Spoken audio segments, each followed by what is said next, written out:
বাংলাদেশের অন্তর্বর্তী সরকারের সঙ্গে দৃঢ়ভাবে কাজ করতে আগ্রহী ভারত জানিয়েছেন দেশটির পররাষ্ট্র সচিব বিক্রম মিস্ত্রি। আর বাংলাদেশের পররাষ্ট্র সচিব বলেন, ঢাকা অন্য কারো বিষয়ে নাক গলায় না, ভারতেও এই নীতির প্রতি শ্রদ্ধাশীল হবে। দুই দেশের বৈঠক শেষে এসব কথা বলেন তারা। শেখ হাসিনার পতনের পর এই প্রথম ঢাকায় হাই প্রোফাইল কোনো ভারতীয় কর্মকর্তার সফর।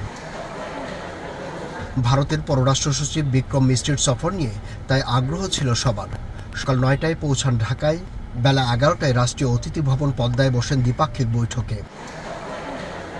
2 ঘন্টারও বেশি সময় ধরে চলে বৈঠক, যাতে গুরুত্ব পায় সমসাময়িক রাজনৈতিক পরিস্থিতি, ব্যবসা বাণিজ্য ও অভিন্ন নদীর পানি বণ্টনের বিষয়গুলো।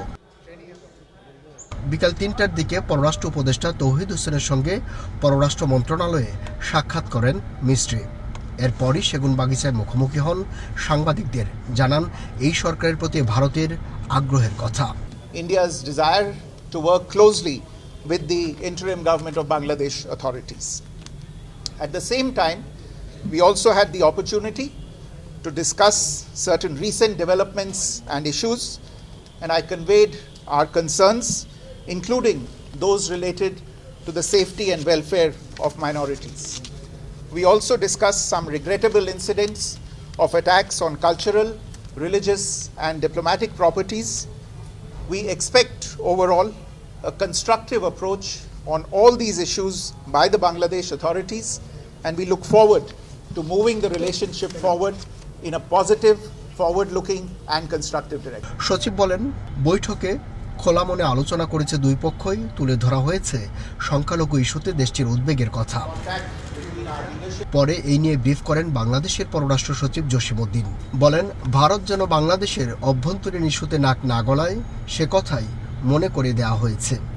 প্রথম যে পয়েন্টটা বলেছি সেটা পুনরুক্তি করি, যে আমরা বলেছি যে তিনি ভারতে বসে যে সমস্ত বক্তব্য দিচ্ছেন সেটা আমাদের পছন্দ হচ্ছে না, এটা 1 নম্বর। 2 নম্বর হচ্ছে, তাদেরকে আমরা বলেছি যে আমরা যে এইটা পছন্দ করছি এটা তাকে যাতে জানানো হয়।